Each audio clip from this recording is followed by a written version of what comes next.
Good morning, everybody, and welcome to this, the first of a series of what we hope will be 6 webinars that Acumen will host in 2022. Acumen, for those of you that don't know, is the recently rebranded education division of Sanlam S4. So it's likely that you'll see both brands in market for a little while as we transition from the pure Sanlam S4 brand into the Acumen education division brand. As we move across to the new identity. And I'm sure that most of you today will know Sanlam S4 pretty well, I hope. Probably for a service that we refer to as in-country representation, which is essentially hosting and supporting international recruitment staff overseas on behalf of the university partner. We've been delivering that for many years, particularly in India, actually, where the company was established. We've been operating in that particular space for the higher education sector for 14 years, in fact. And we're very, very strong in that particular niche. I think in a recent recruitment cycle to the UK, I read a great statistic that about 30% of all Indian students that came to the UK to study that year did so via an Acumen ICR resource, which is terrific. But we now deliver that service very successfully in a number of other key markets around the world. Particularly proud of the US, actually, where Sanlam S4 Acumen has been very instrumental in opening up that US to UK corridor in recent times, with representatives now located on East and West Coast, delivering good numbers for all of our partners. And also Southeast Asia. We now have delivery capability in Malaysia, Singapore, Vietnam, and Indonesia, and that market is really proving to be very successful also, not just for our UK partners, but our partners in North America and Australia and New Zealand. And via a partner support in-country representation in China, Latin America, and Nigeria. But in addition to that, which is where I think most of you may know Sanlam S4 and Acumen 4, we have launched relatively recently, within the last 18 months or so, a terrific product called PACE, which is Prospect, Admit, Convert, and Enroll. It's a flexible product which really helps support universities in the admission and enrollment space. It's a pretty broad church, that particular kind of pipeline management. And what we like at PACE is that we can drill into certain elements of the pipeline. So we can use that product in a very flexible way, supporting partners in some or all of their pipeline management, or for some or all of their markets. And a particularly hot topic for UK institutions at the moment is requiring a little bit of support with the high volume of applications coming from South Asia, driven by the post-study work visa.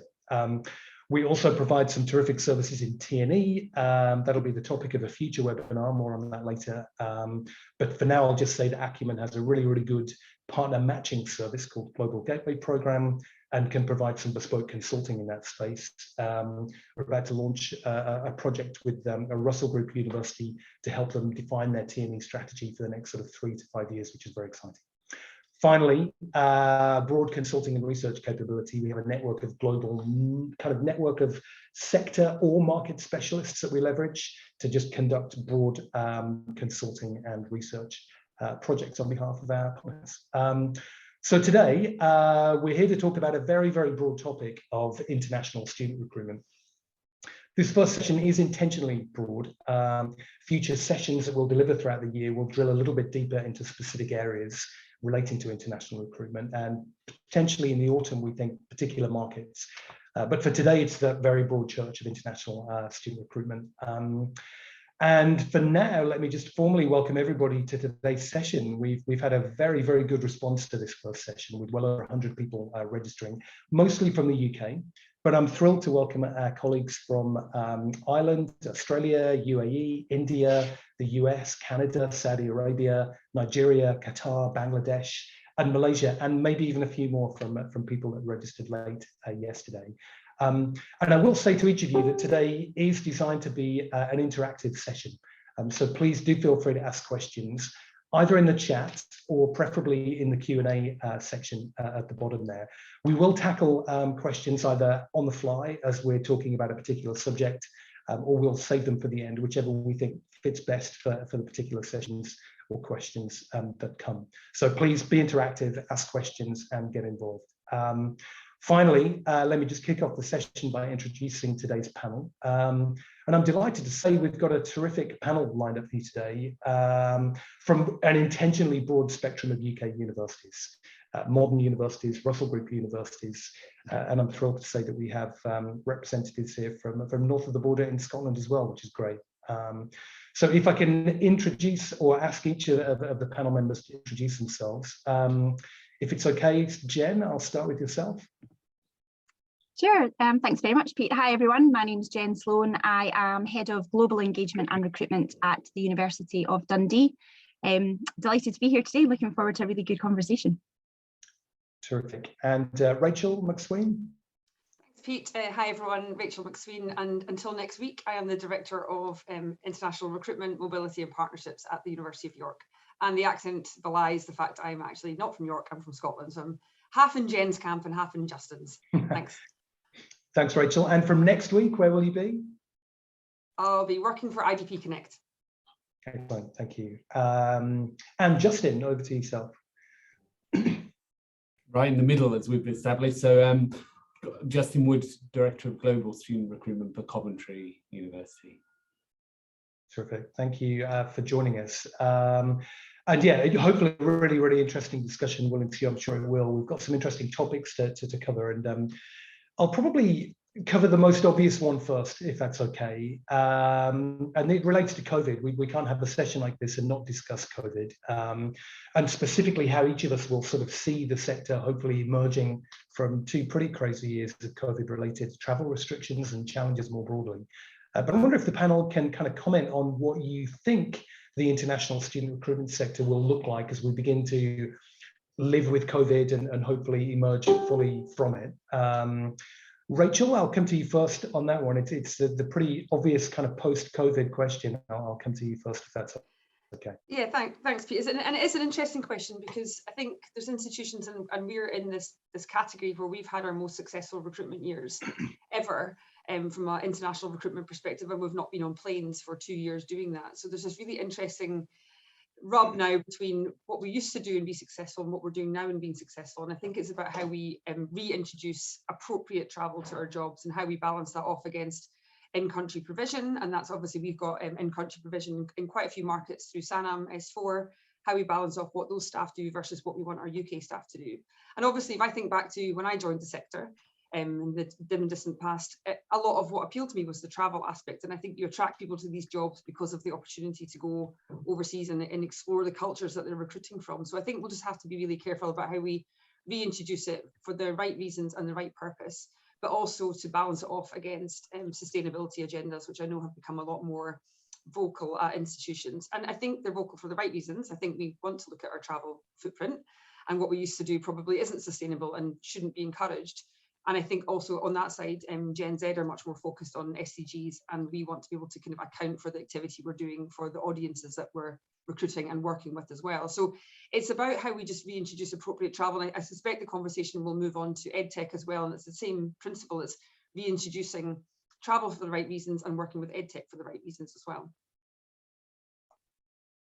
Great, thank you. And just as a quick follow-up question to that, how did you sort of react in that kind of first 2 or 3 months? You know, when that thing hit and when travel restrictions hit, what did you guys do other than panic? Do you mean beyond blind panic? Actually, it is really funny looking back, because it was about this time 2 years ago. I'd been in the job for a week this time 2 years ago, and we were having a conversation with one of the residents here around, do we think this is going to have an impact on Chinese student recruitment? That was kind of our focus at that point, was what do you think the impact will be on China? And then very, very quickly it became, this is actually a disaster for everything, and it's a disaster for our students, more importantly. We were quite pragmatic about it, and York has continued to be quite pragmatic about it. We've put quite a lot of interventions in place early. Things like, I know it was much later than this point in the pandemic 2 years ago, with things like the red list countries. We were paying for quarantine, we were paying for students to get access to testing. We kind of went student first with everything we did. So it's like, what is going to be the best for the students? And that was including students that were out of mobility opportunities as well. We put a contingency fund in place really quickly to get them home.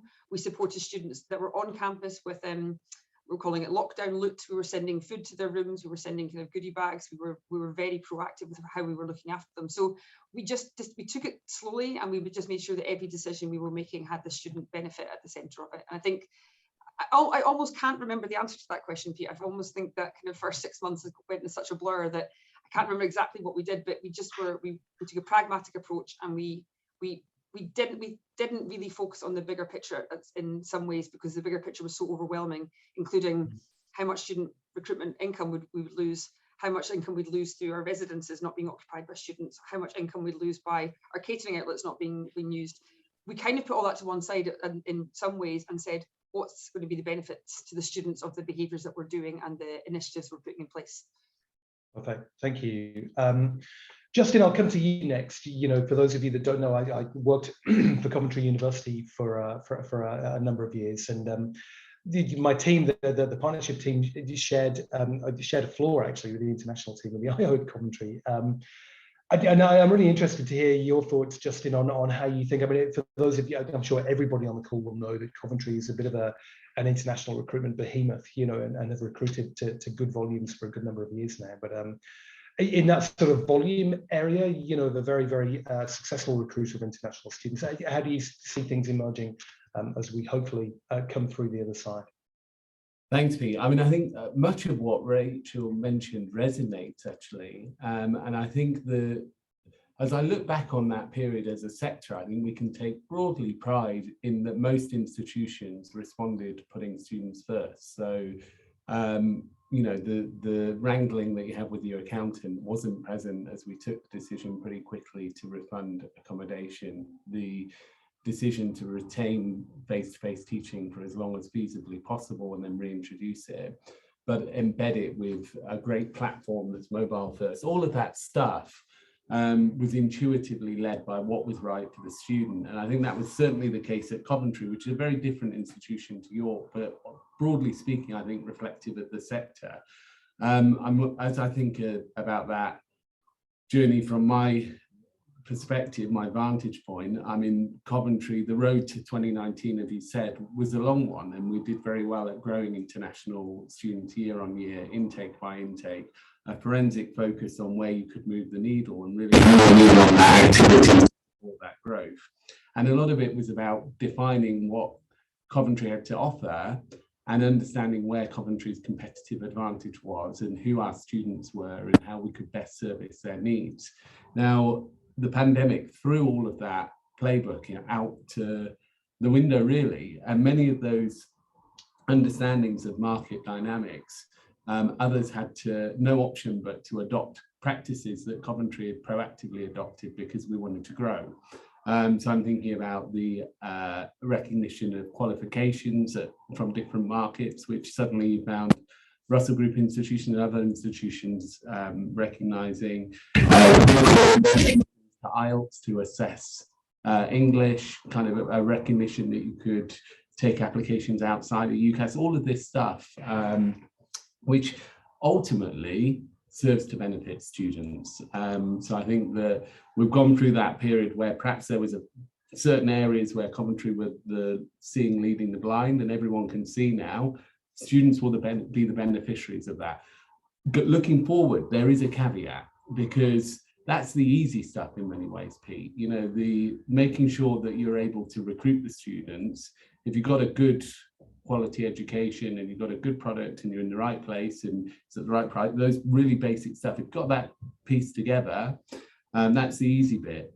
Once they're here, especially given the changing dynamics, profile of market, source countries that they're coming from, got to make sure that the institution has the capacity and the bandwidth and the commitment to give them the best possible student experience and invest in their support. I think we've had a recognition that we need to double down on that effort. And I think that as I look forward, market dynamics, the source countries have changed so much that institutions have to radically change in the way that we deliver as well as recruit.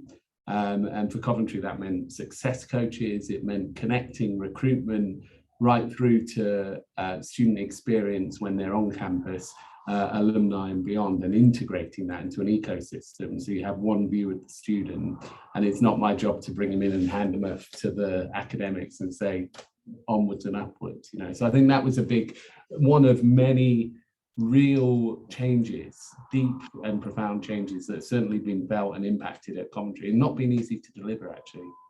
So I think it's the game now looks very, very, very different to what it did pre-COVID, but exciting. Yeah, interesting. Anything to add specifically to what you think the post-COVID will look like, Jen? I'm quite interested to kind of also explore that dynamic shift of key markets. You know, what might have been the key recruitment markets pre-COVID might not be as we go forward. But before I get on to that particular question and drill down a little further, anything to add to that, Jen? Or are you doing something a little differently at Dundee, or do you envisage doing something a little differently? We probably will, and I think what's important to me though is you know, we need to be thinking about what's coming next, and we need to be trying to prep for that and be ahead of that. But I also, you know, I'm keen that we at Dundee don't lose sight of our markets and what are the markets telling us. So, you know, I have my view about, you know, I think we'll be moving to more of a kind of blended, kind of hybrid model, whatever terminology we want to use. And, you know, Rachel mentioned things like Edtech, thinking about our, you know, our carbon footprint and sustainability issues. But we need to make sure that we're being market-led in that, and actually the markets will tell us how they want us to engage with them. So absolutely right that we start to kind of think about what that might look like. But ultimately, I guess it's not for us to say, right? It's for our prospective student audience to tell us how they want to engage with us. Rachel, you made a really interesting point, I think, about the kind of bumper intake over the last, particularly in the last recruitment cycle, and you know that has certainly been the case for us at Dundee.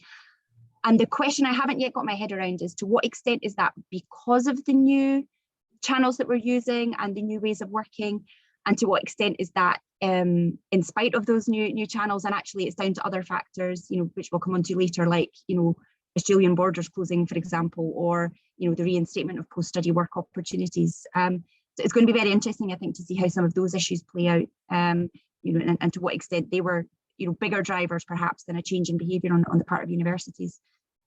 All for a crystal ball, I guess, right? Yeah, exactly right. Thank you. We have a question come in from an anonymous attendee, which I think we'll address now, actually, because it directly relates to this particular topic. And it's a statement as much as a question, but I just wonder if the panel agrees with it, with the statement, you know, saying that it's fair to assume that some universities will start to travel and others don't, and that the former will probably gain some competitive advantage. And it's a balancing act, but this person's money is on universities getting back out there soon, but not to the previous scale. Is that broadly something that the panel would agree with? Yeah, I think so. I think it'll be about definitely getting some travel back in where it's relevant and where it can make a difference and it's important, but be able to justify that and show the return on investment with it. But I can't see us jumping on planes as quickly as we used to do to go to the Middle East for a couple of days. I think those days are kind of behind us, and I think we've all recognised that actually we've all changed as well. I think I can't believe that I used to be able to do so much travel and still do my life around it. And I think people are now maybe being a bit more reflective about work-life balance as well, and understanding that it's not the be all and end all to be away for 6 times a year for 2 weeks at a time, when that has an impact on their home life as well. So I do think it'll be, as the person stated, it'll be a fine balance to achieve. Yeah, it's interesting. I think. Go, Justin, you go. Sorry, Pete, I was just going to come in because something that Rachel said really chimed with me when she said that people are attracted to the job for the travel. And I think that's really true, but it very quickly waves off once they realise that an airport looks pretty similar wherever you are in the world, and an exhibition looks pretty similar, and an office block looks pretty similar. And I think we've always been quite disciplined about what the return is of travel in economic terms, but also I think that needs to be rolled out into well-being terms, and we've talked about the environmental impact. And I think the question is, travel is a means to an end. What's the end game? And I think that strategic face-to-face meetings, there will always be real value in looking into the whites of the eyes of the person that you're having big conversations with. And then it's about deploying your resource closer to your customers.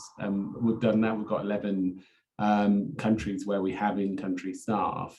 There are various ways that you can do that, but I think having that responsive, immediate relationship building on the ground is far more effective than trying to replicate that work through international travel. the only other bit I'd say though is that the real crown jewels are our academic integrity and the value add of academics, and in the right place, in the right context, there's absolutely a case for them to need to travel too. It just needs to be really evidence that it's with purpose and it's going to deliver, I think. So that by its nature will contract the number of visits. Yeah, but really interesting. And I think, you know, at CMS4, or Acumen as I should call it now, you know, we were seeing the trend for staff actually located in physical country pre-COVID, you know, predominantly because of the carbon footprint and the sustainability model. I think that's just been supercharged as a result of COVID. Keen to kind of move on to the next point, which dovetails in actually. Somebody mentioned that, I think it was you, Justin, that you know, the landscape looks different in terms of the peak markets or the markets that are really critical for this particular intake.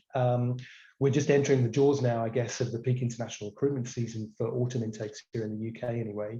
Markets do tend to sort of peak and trough, but really the question is related directly to this year's market and what markets your institutions are focusing on this year and why. And maybe I'll come to you, Jen, first to comment on that.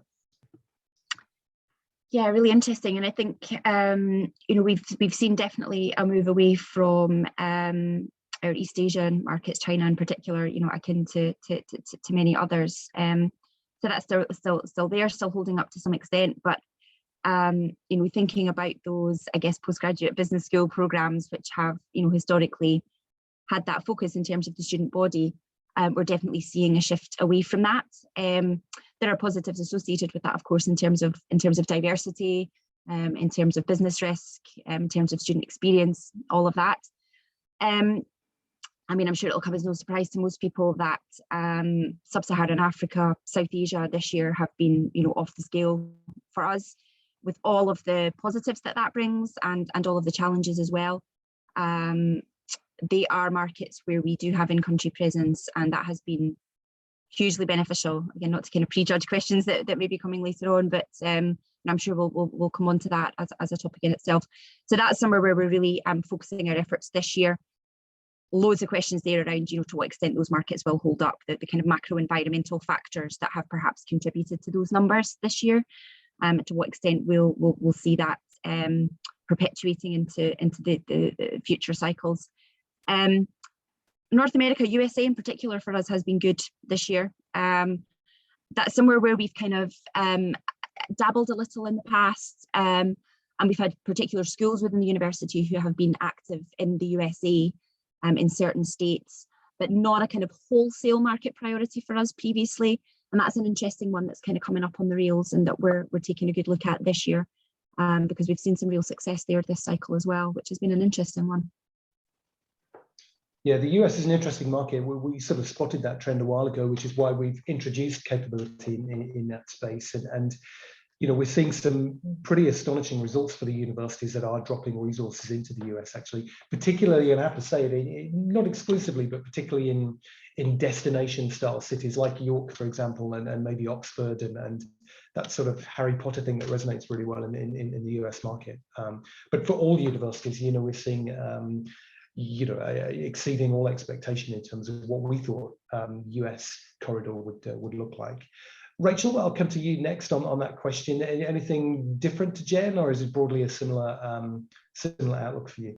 Broadly the same, and it's interesting the point there on US actually, because we last year had I put Emma Schwartz, our fantastic colleague. She's based out of San Diego and she's based with SANAM S4.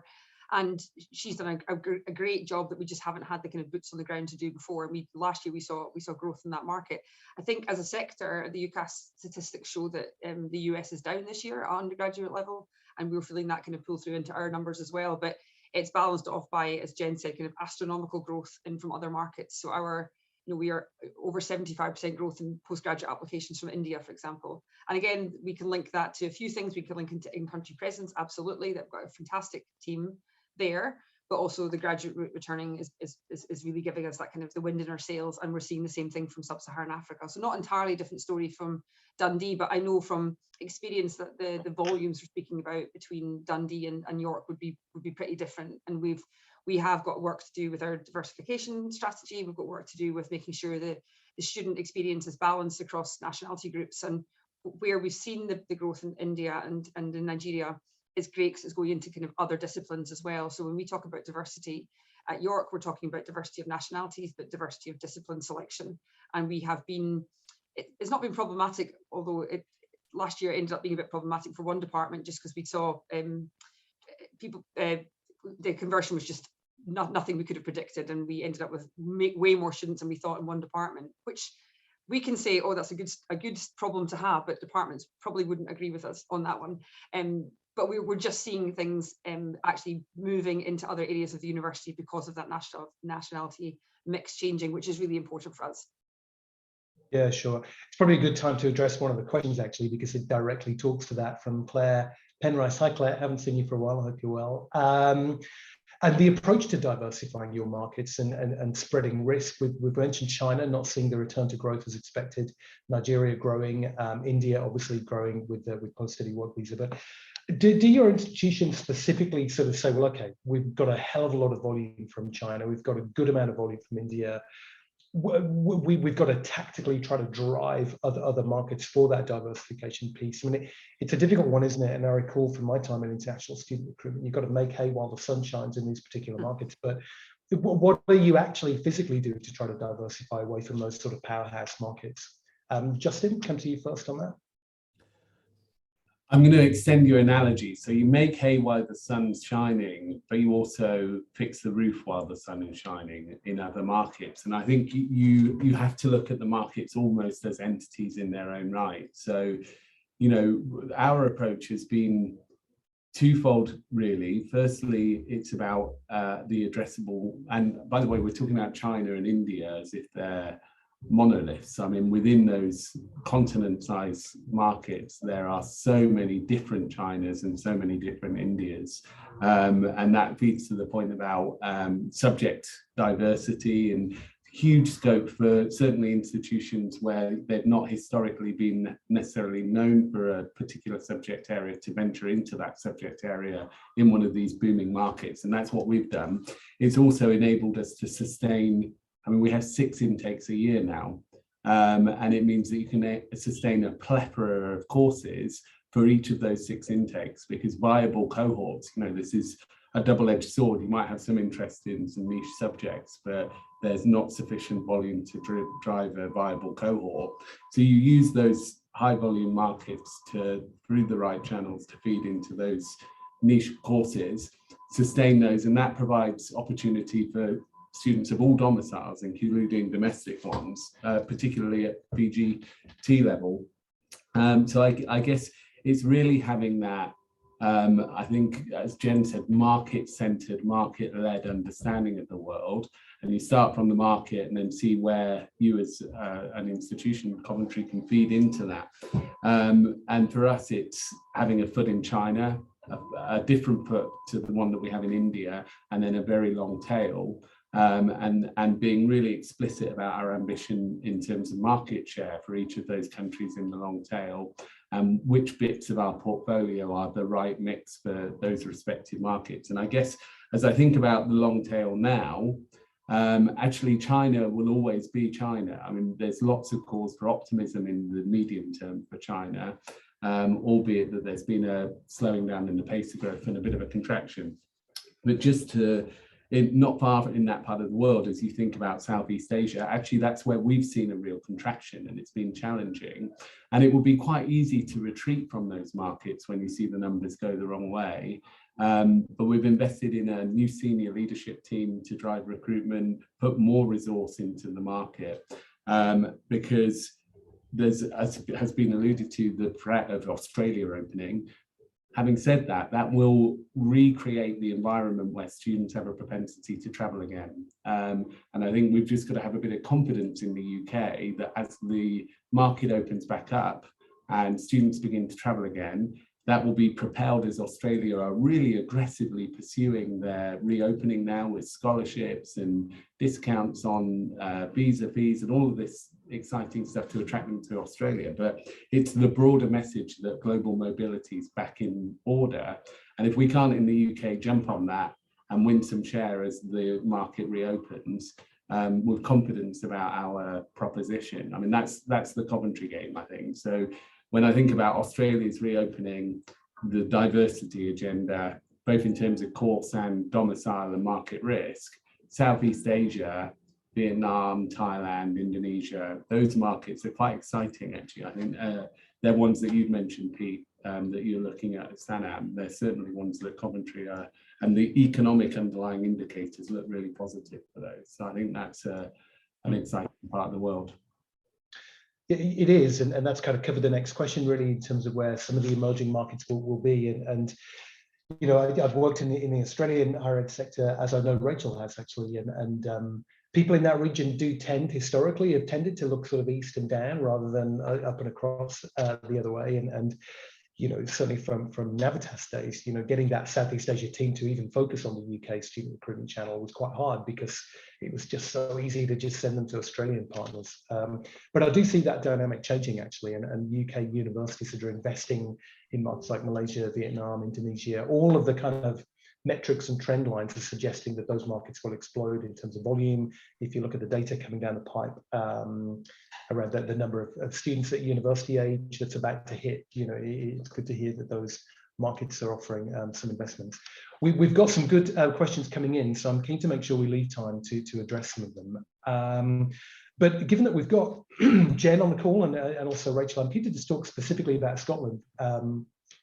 I know we've got some people attending today from north of the border. So Jen, I'll come to you first and really just ask, you know, Scotland, it's part of the UK, but it's also you know, an independent market with its own value propositions in its own right. But what do you think the opportunities are and maybe challenges that you think exists currently for Scottish institutions, and what opportunities and challenges do you think might emerge in the next cycle or two? I think in student recruitment terms, what we see in Scotland is, you know, we see some of the same constitutional issues that I guess we see at that kind of macro level within the UK. It's things like positioning yourself within the umbrella of powerful branding, you know, like some of the British Council stuff, for example, springs to mind, while still trying to articulate what it is about Scotland that is different or that is special. So, you know, clearly for Scottish institutions, there is a different degree structure to communicate. How does that fit in with the likes of foundation programmes? How does that fit in with, you know, funding arrangements for particular sponsors internationally? How do we make sure that we're presenting that as a, you know, as a really decent value proposition, which it is, you know, that system exists for a reason and offers lots of advantages.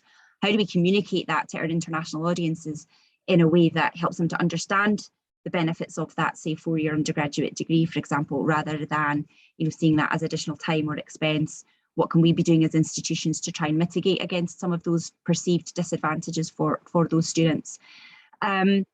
We are always challenged by perceptions of the weather. Dundee is the sunniest city in Scotland. We're never done telling people that. I mean, all things are relative, but there you go.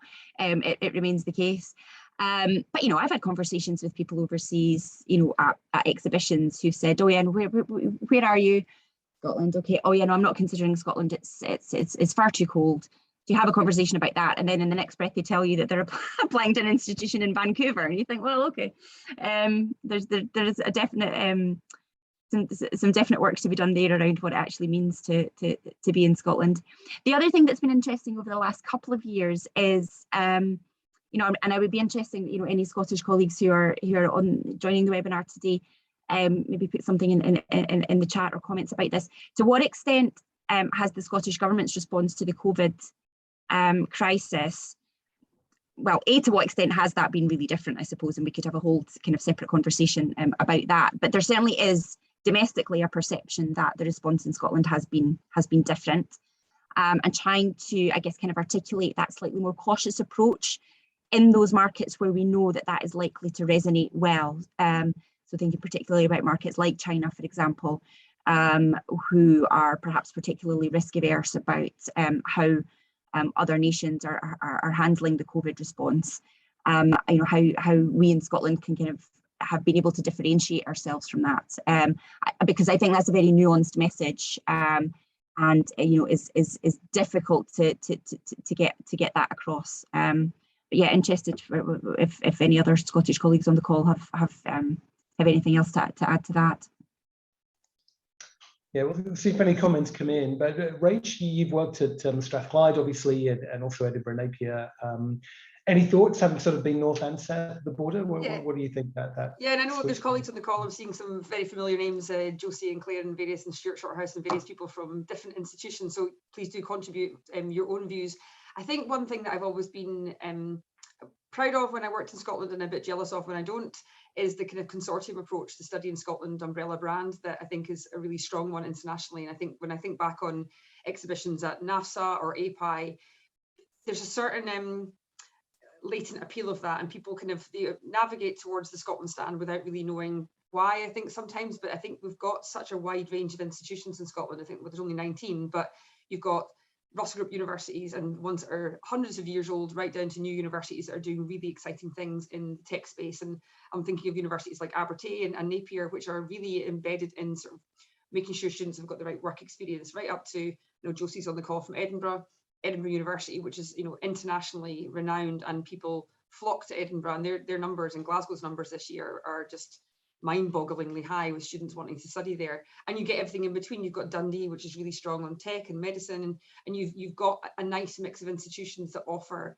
a really broad range, but not so many that is overwhelming. So I think when somebody comes to engage with that Study in Scotland proposition, they can kind of see themselves at one of the 19, as opposed to maybe in England when there's over 100. It can be more difficult to navigate your way through the choices. So I think that Scotland brand, and that's maybe something we'll talk about later when we look at Australia. Australia do that kind of pavilion arrangement at events really well, and they sort of sell the destination and then talk about the specifics after that. And I think Scotland's moved into that space in a really powerful way for some of the markets, particularly North America, Canada, and some of the other markets, that Europe in particular.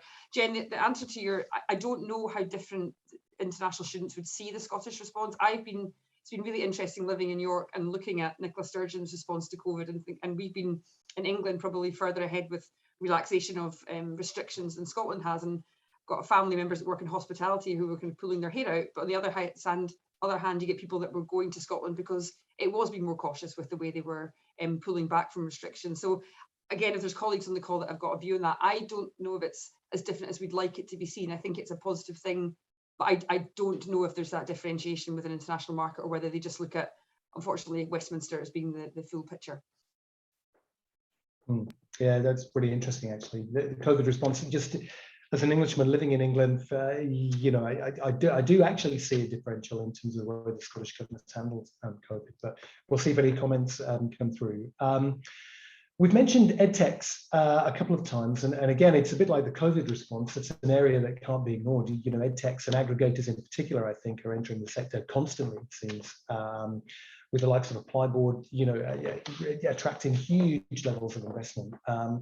But I'd be really interested to hear how you guys, within that sort of education environment, within the university's four walls, if that makes sense, how you see the sector sort of evolving in regards to the use of technology.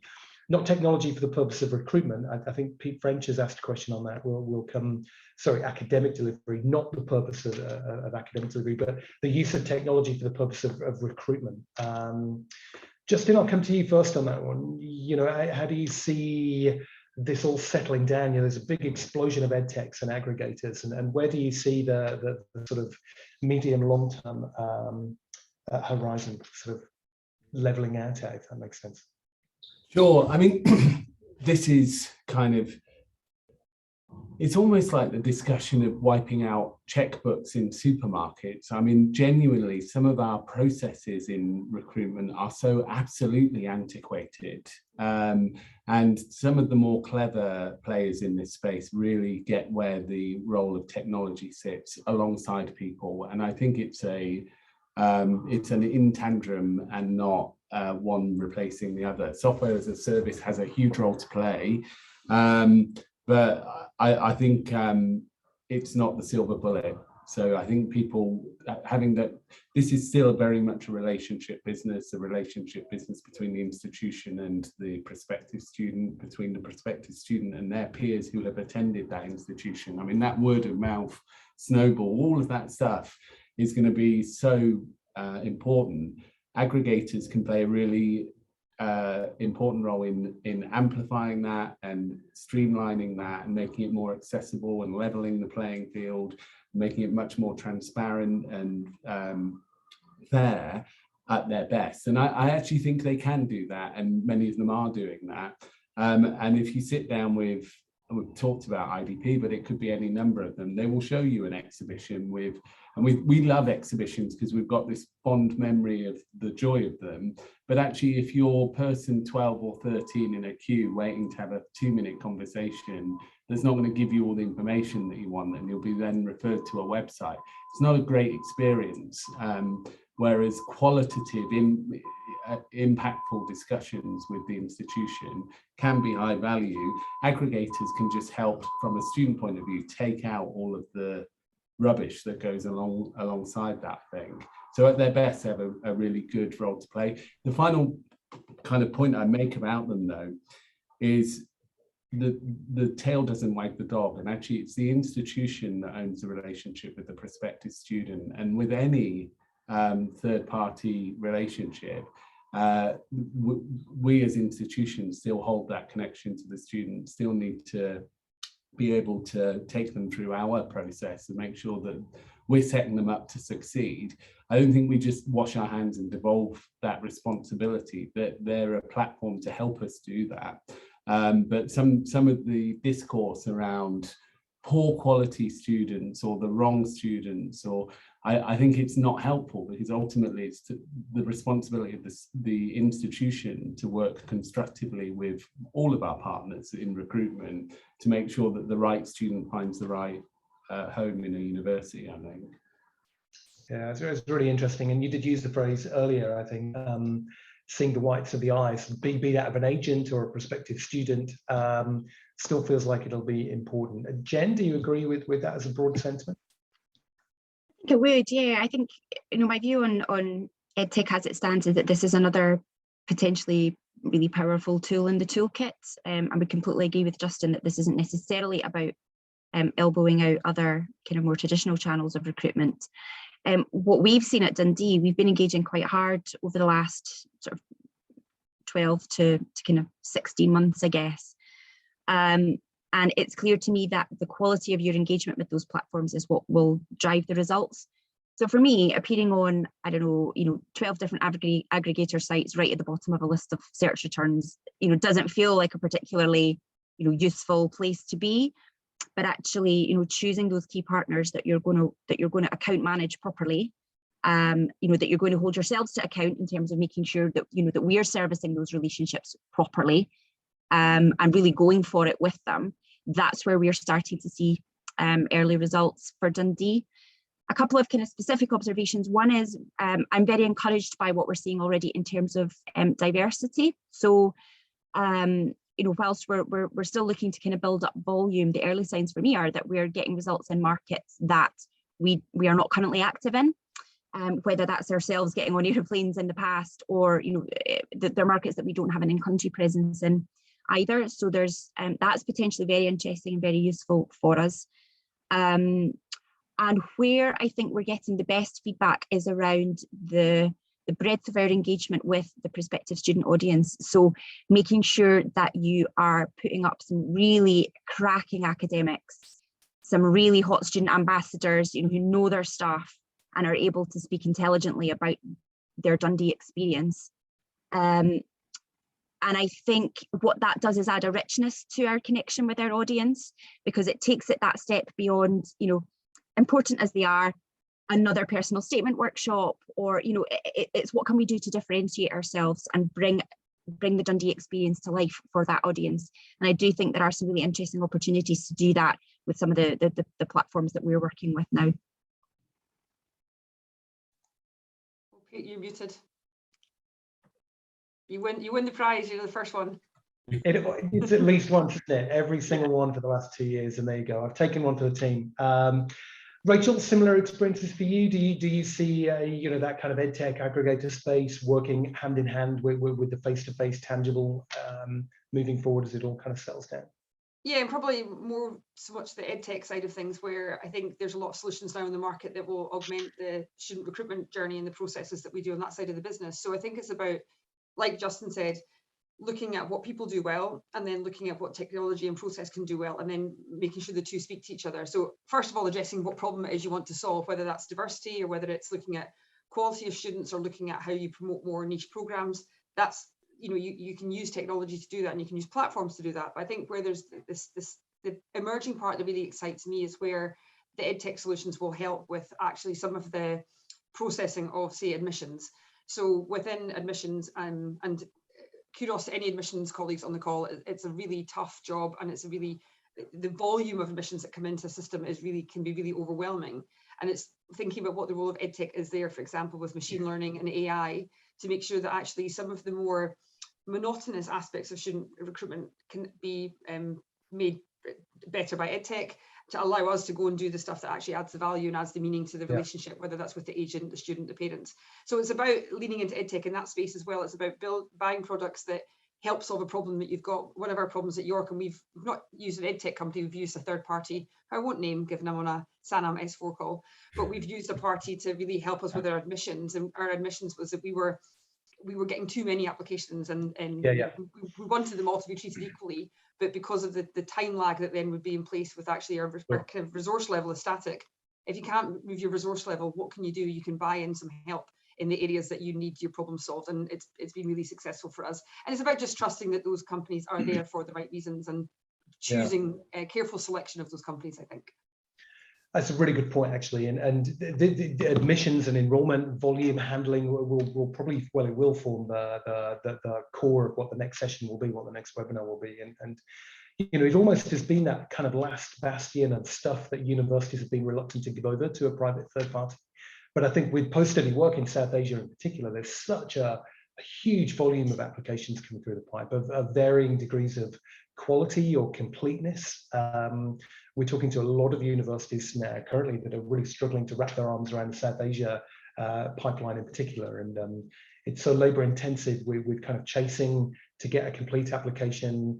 The credibility interview element we're assisting universities with. So we are seeing a big shift in the conversation, and typically as we talk to universities, the conversation is around in-country representation. That increases volume of applications, creates a bit of a problem over here, and the university then struggles a little to wrap their arm around that without additional assistance. So we're seeing the coupling of that as quite a common solution that we're pitching now. It's really interesting, actually.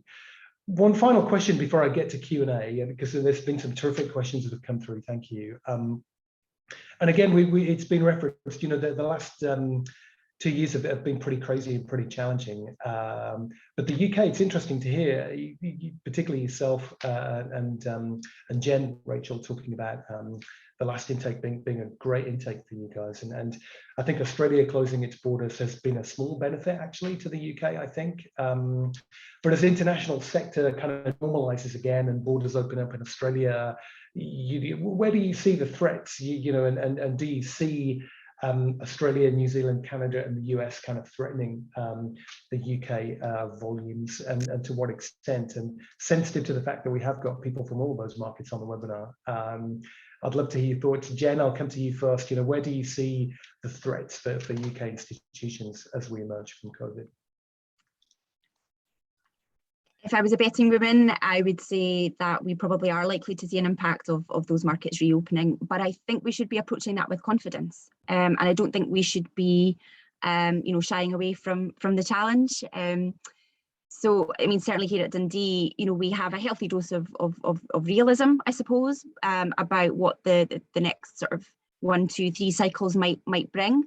But we are still pushing for growth. So in terms of my team's targets, we're kind of going through that planning round now for the forthcoming cycle. And, my teams we are tasking them with growth, across markets. And, the level of that growth varies.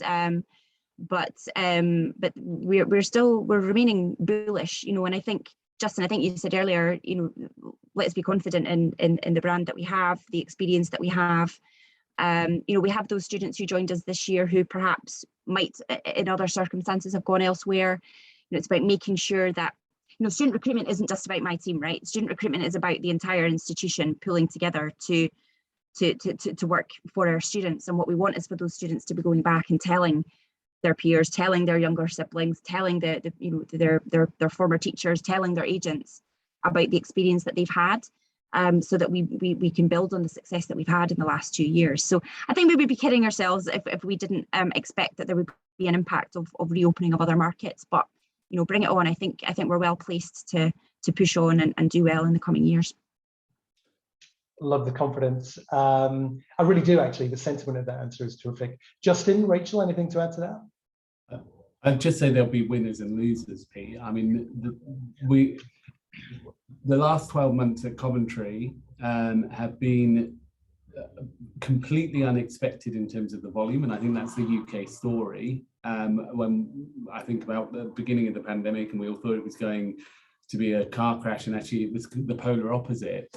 But during that time, we've done some really tough, heavy lifting of housekeeping and making sure that we've got the infrastructure to scale up and to sustain that.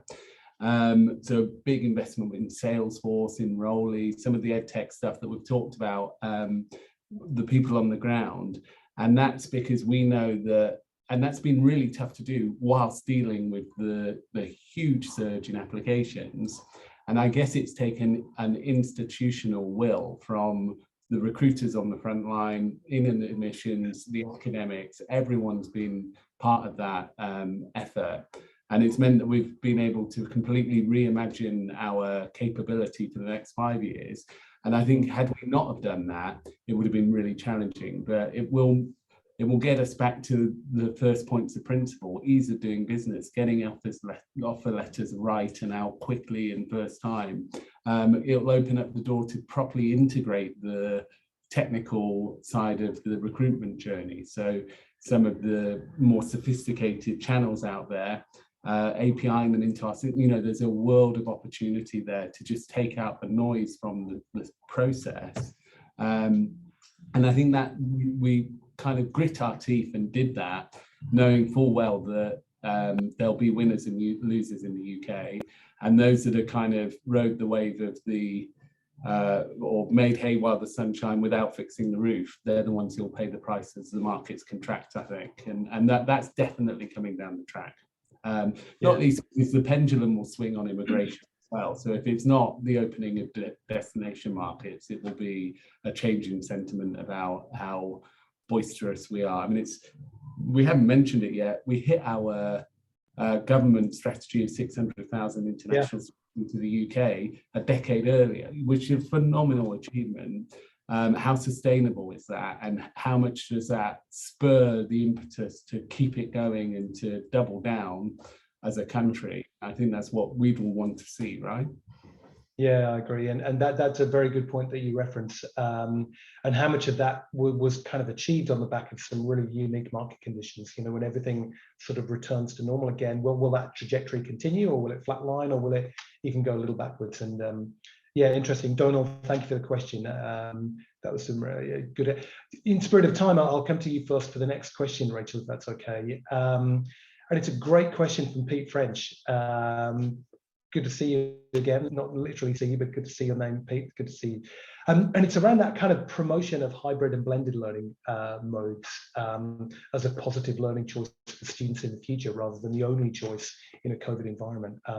How do we deal with a university not just being about the academics, but the strong kind of wraparound campus experience? And it's something that we as Acumen, SanMS for Acumen, have seen. We're supporting the university actually in the creation of a study hub, which puts a footprint in a certain city or group of cities actually to support students who are studying online.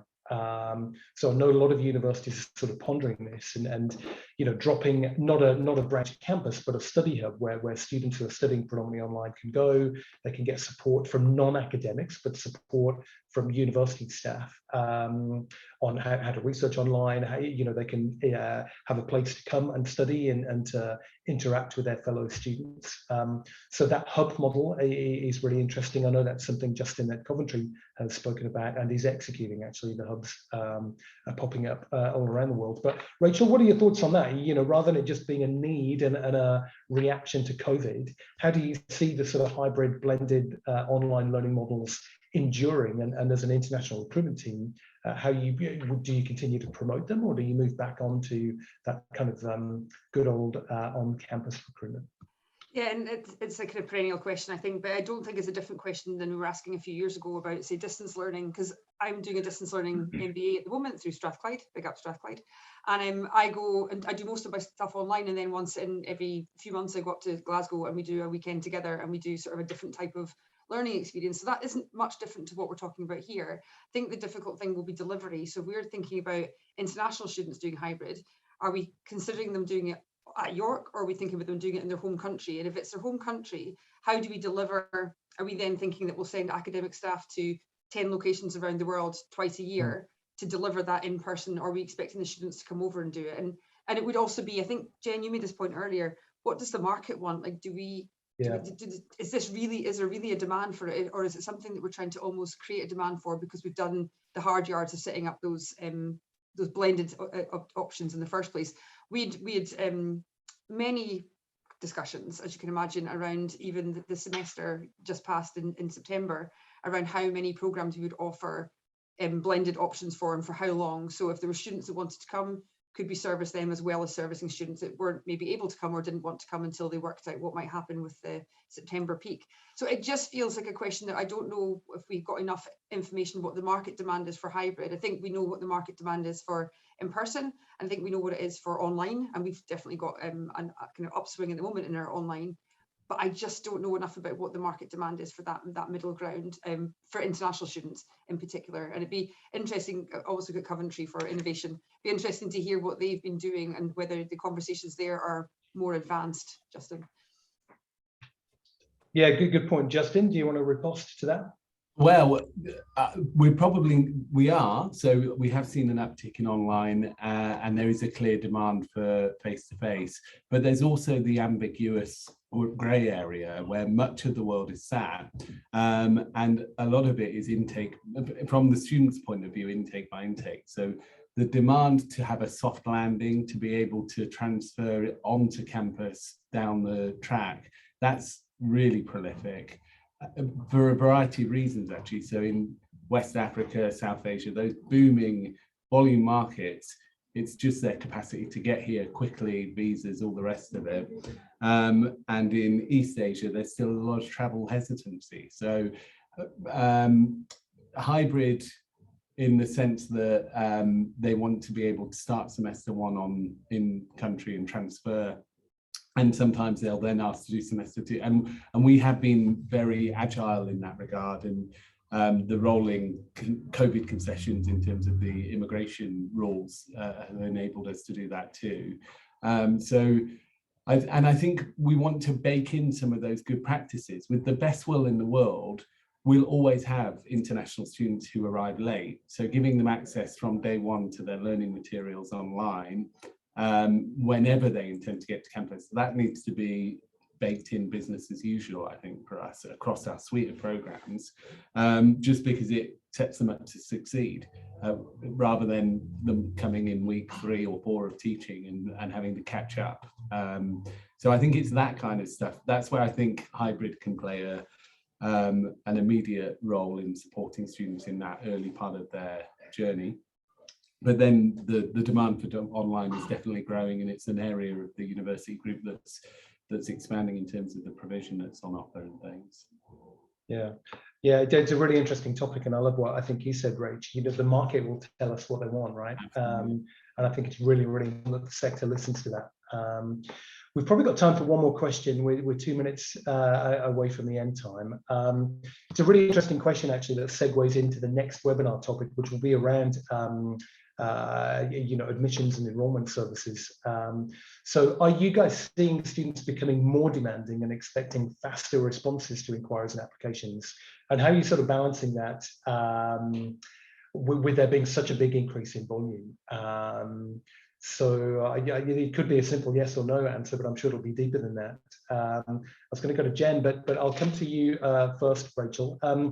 Students becoming more demanding, and how are you trading that off with the increased volume? I did hear a university the other day say that they were delighted that they brought the response time down to 48 days, which I find mind-blowing, actually, when we are looking at best in practice being 48 hours. So, Rachel, I'll come to you first very quickly with the time we've got left. Well, I think, as we said earlier, we've kind of outsourced quite a lot of our admissions processing and our inquiry management and nurture tracking to, oh, you've got a sick child there, Jen. We've outsourced some of it, Pete, because we were conscious that our turnaround times were too high for the competitiveness of the market. So we've done some proactive work and make sure we're partnering with a third party to get those turnaround times down. I don't know if the students are becoming more demanding or we're becoming more aware that there's increasing competition. So we're trying to make sure that we protect what's in our pipeline. So I think it's probably a combination of students wanting quick answers, but us also wanting to give them more and more now quick answers, because we want to make sure that we're, particularly when we come back to the conversations around quality of students, diversity of students, we want to get back to those students quickly and get them further down the pipeline, so the chance of actually enrolling those students stays as strong as possible. So I think it's a combination of market demand and our pressures on ourselves. Perfect, thank you. Very sadly, we're out of time. We've got some great questions in the Q&A that haven't been answered. If we'll try and facilitate a response. Actually, we'll have your contact details. We'll maybe pose those questions to the panel outside of the session. Thank you so much. That's been a really interesting discussion, as I knew it would be, and it's kind of whet my appetite for the next one there, which will be in April. We have to set a date, given that it's Easter. Will be in April. We haven't defined that, but keep your eyes and ears open for the promotion for the next session. We'd love you to join us. It will have a skew towards some of the challenges that we've just discussed, and we'll tease that out a little bit more around admissions and enrollment challenges. But thank you so much to each of the panelists and for everybody who's attended today. It's been a really good way to start our webinar series. So thank you to the panel and everybody that's joined us today. And we hope to see you at the next one. Thanks so much. Thanks, Pete. See you later.